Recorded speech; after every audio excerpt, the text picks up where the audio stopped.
राधे राधे। कुंज बिहारी श्री हरदास आप सभी को निर्जला एकादशी, जिसे भीमसेनी एकादशी भी कहा जाता है, उसकी हार्दिक शुभकामनाएं।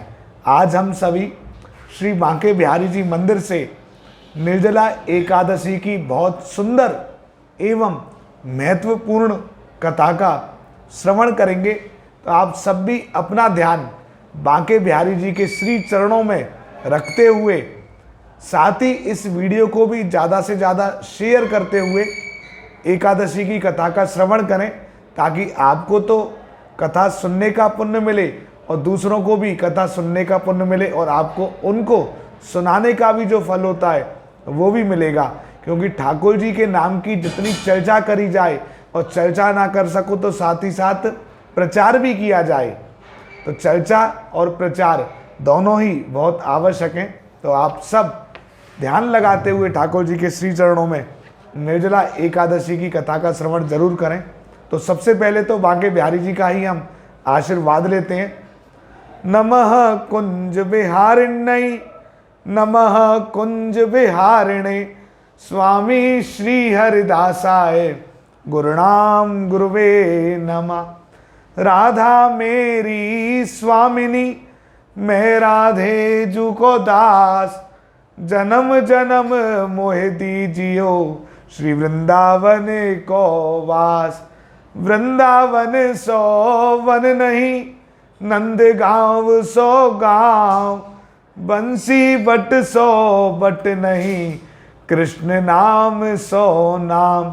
ब्रज धूरी प्राण सो प्यारी लगे, ब्रज मंडल मोहे बसाए रहो, रसिकों के सुसंग में मस्त रहूं, जग जाल सोनाथ बचाए रहो। उनित बाकी ये झांकी निहारा करूं, छवि चाक सोनाथ छकाए रहो। अहो बांके बिहारी यही विनती, मेरे नैन से नैन मिलाए रहो।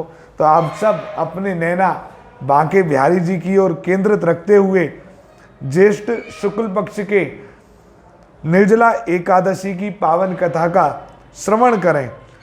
88,000 ऋषि मुनि बड़ी तन्मयता से एकादशियों की पापनाशक व रोचक कथाएं सुनकर आनंद विभोर हो रहे थे। अब सबने ज्येष्ठ मास के शुक्ल पक्ष की एकादशी की कथा सुनने की इच्छा व्यक्त की।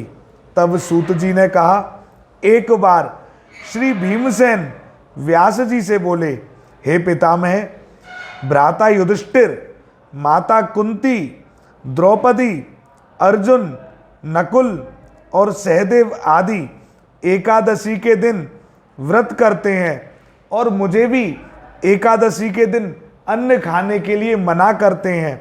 मैं उनसे कहता हूँ, मैं भक्ति पूर्वक भगवान की पूजा कर सकता हूँ, दान दे सकता हूँ, परंतु भूखा नहीं रह सकता। इस पर व्यास जी बोले, हे भीमसेन, वे सही कहते हैं। शास्त्रों में वर्णन है कि एकादशी को अन्न नहीं खाना चाहिए। यदि तुम नरक को बुरा और स्वर्ग को अच्छा समझते हो तो प्रत्येक मास के दोनों एकादशियों का अन्न ना खाया करो। इस पर भीमसेन बोले, हे पितामह, आपसे पहले भी कह चुका हूँ, मैं एक दिन एक समय भी भोजन बिना नहीं रह सकता। फिर मेरे लिए पूरे दिन का उपवास करना तो बहुत ही कठिन है।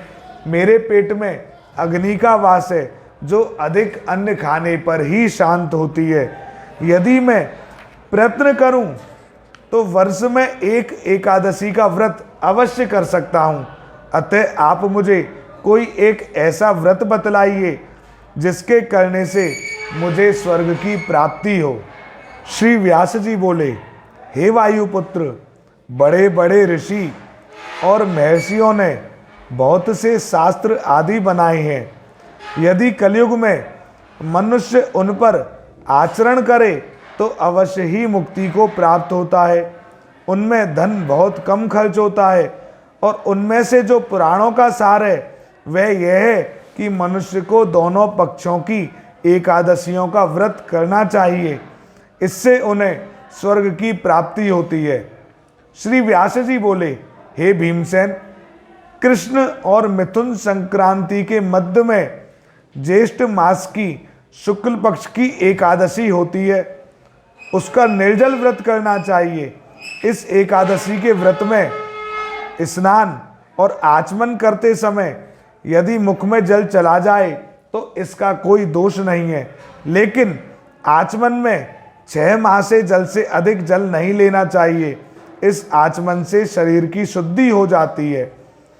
आचमन में 6 मासे से अधिक जल मद्यपान के समान है। इस दिन भोजन नहीं करना चाहिए। भोजन करने से व्रत नष्ट हो जाता है। यदि सूर्योदय से सूर्यास्त तक मनुष्य जलपान ना करे तो उसे 12 एकादशी के फल की प्राप्ति होती है। द्वादशी के दिन सूर्योदय से पहले ही उठना चाहिए। इसके पश्चात भूखे ब्राह्मण को भोजन कराना चाहिए। तत्पश्चात स्वयं भोजन करना चाहिए।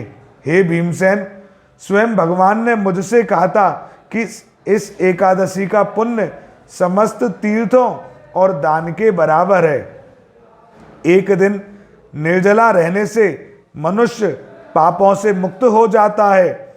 जो मनुष्य निर्जला एकादशी का व्रत करते हैं उनको मृत्यु के समय भयानक यमदूत नहीं दिखते, बल्कि भगवान विष्णु के दूत स्वर्ग से आकर उसको पुष्पक विमान पर बिठा स्वर्ग को ले जाते हैं। संसार में सबसे श्रेष्ठ निर्जला एकादशी का व्रत है। अतः यत्नपूर्वक इस एकादशी का निर्जल व्रत करना चाहिए। इस दिन ओम नमो भगवते वासुदेवाय इस मंत्र का उच्चारण करना चाहिए। इस दिन गौदान करना चाहिए। इस एकादशी को भीमसेनी या पांडव एकादशी भी कहते हैं। निर्जल व्रत करने से पहले भगवान की पूजा करनी चाहिए और उनसे विनय करनी चाहिए कि हे भगवान, आज मैं निर्जल व्रत करता हूँ, इसके दूसरे दिन भोजन करूँगा। मैं इस व्रत को श्रद्धा पूर्वक करूँगा, मेरे सब पाप नष्ट हो जाएं। इस दिन जल से भरा हुआ घड़ा वस्त्र आदि से ढककर स्वर्ण सहित किसी सुपात्र को दान करना चाहिए। जो मनुष्य इस व्रत के अंतराल में स्नान, तप आदि करते हैं उनको करोड़ पल स्वर्ण दान का फल मिलता है। जो मनुष्य इस दिन यज्ञ हवन आदि करते हैं उसका फल वर्णन भी नहीं हो सकता। इस निर्जला एकादशी के व्रत से मनुष्य विष्णु लोक को जाता है। जो मनुष्य इस दिन अन्न खाते हैं उनको चांडाल समझना चाहिए, वे अंत में नरक में जाते हैं। ब्रह्म हत्यारे, मद्यपान करने वाले, चोरी करने वाले, गुरु से द्वेष करने वाले, असत्य बोलने वाले भी इस व्रत को करने से स्वर्ग को जाते हैं। हे कुंती पुत्र, जो पुरुष या स्त्री इस व्रत को श्रद्धा पूर्वक करते हैं उनके निम्नलिखित कर्तव्य हैं। उन्हें सर्वप्रथम विष्णु भगवान की पूजा करनी चाहिए, तत्पश्चात गौदान करना चाहिए। उस दिन ब्राह्मणों को दक्षिणा, मिष्टान आदि देना चाहिए। निर्जला के दिन अन्न, वस्त्र, छत्र, उपहाने आदि का दान करना चाहिए। जो मनुष्य इस कथा को प्रेम पूर्वक सुनते व पढ़ते हैं वे भी स्वर्ग के अधिकारी हो जाते हैं। कथासार, भक्त को चाहिए वह अपनी कमजोरियों को अपने गुरुजनों या परिवार के बड़ों से ना छिपाए, उन पर विश्वास रखते हुए अपनी समस्या उन्हें बताए ताकि वे उसका कोई उचित उपाय बताएं तथा बताए गए उपाय पर श्रद्धा और विश्वास पूर्वक अमल करना चाहिए। अपने पितामह व्यास जी की कृपा से भीमसेन भी एक एकादशी का व्रत करके सभी एकादशियों का फल प्राप्त करके स्वर्ग के भागी बने। बोलिए श्री बांके बिहारी लाल की जय। स्वामी श्री हरदास जी महाराज की जय। जय जय श्री राधे।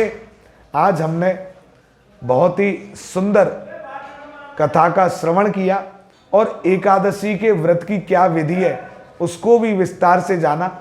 तो आप इस वीडियो को ज़्यादा से ज़्यादा शेयर करना ताकि अन्य भक्त भी कथा श्रवण का आनंद लें और उनका भी कल्याण हो। आज की वीडियो में इतना ही। यदि अभी तक आपने हमारे Facebook page Banke Bihari temple को फॉलो नहीं किया है तो फॉलो करें। यूट्यूब चैनल श्री बांके बिहारी जी को सब्सक्राइब करें। श्री कुंज बिहारी श्री हरदास। जय जय श्री राधे।